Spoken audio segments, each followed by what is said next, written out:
This idea was furthered by occult philosopher Manly P. Hall in the early part of the 20th century.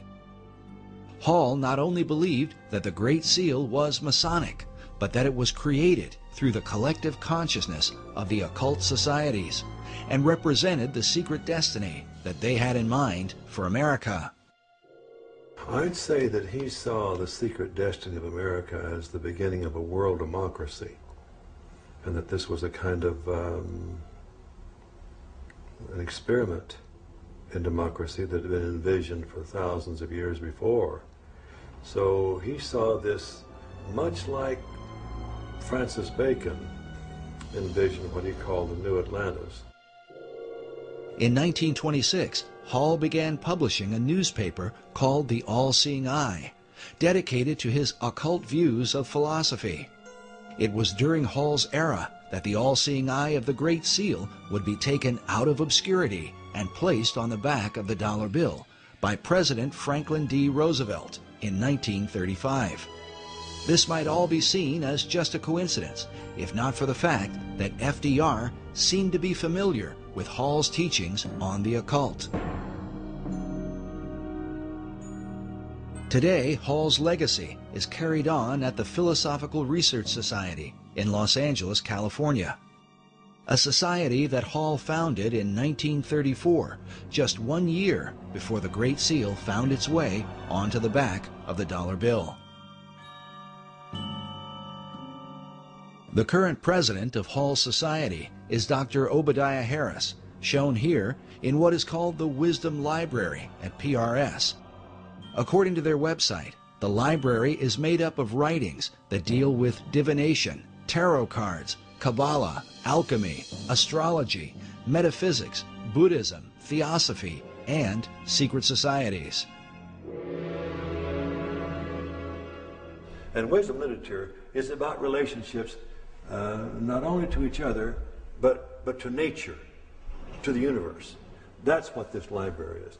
This library is a library about the wisdom that is in nature and in relationships, and how it is that you can tap into that wisdom in any culture. It all overlaps. And Mr. Hall felt like that was really the future for the human race. Like Hall, Dr. Harris believes in the destiny of America. Even more interesting is that Dr. Harris's own writing on the subject was unofficially acknowledged by an important figure in FDR's White House. I wrote a little book one time. One of my first books I wrote was The Reawakening of the Americas. So we usually lose sight of the fact that the whole continent.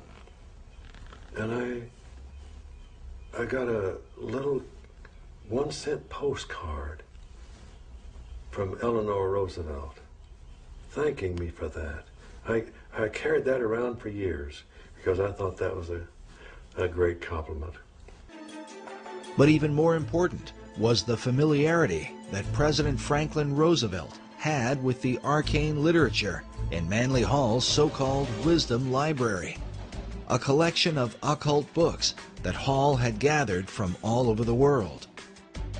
And Mr. Roosevelt himself, you know, back in 1942, after the Pearl Harbor invasion, sent some of his people here to microfiche the works in this library because he looked upon it as a national treasure. He wanted to preserve it. And I was surprised that when I first heard that, just how much he seemed to know about such a treasure of wisdom that is contained here. FDR's interest in the arcane and mystical was further reflected in the relationship he had with his Secretary of Agriculture, Henry Asgard Wallace. And so it was then in 1935 when Franklin Delano Roosevelt was the President of the United States, and Henry Wallace was the Secretary of Agriculture. Now, Henry Wallace was deeply involved in the occult. Wallace's interest in mysticism was well known in circles around Washington, D.C., but it was something that would eventually damage his career in American politics. H.L. Mencken dubbed Wallace the Swami, while it was also said of him that he was the only cabinet member who dabbled in the occult and who could cast a horoscope. In spite of all this, FDR ardently defended him. According to one account, when one of FDR's close advisors worried that many people considered Wallace a mystic, Roosevelt snapped, "He's not a mystic, he's a philosopher. He's got ideas, he thinks right, he'll help people think." But the question was, who was helping Wallace think? This question has been deemed critical because it was Henry Wallace who suggested to FDR that the Great Seal be placed on the back of the dollar bill. But why? Well, it has a lot to do, let's go back to really important individuals here. His name is Nicholas Roerich.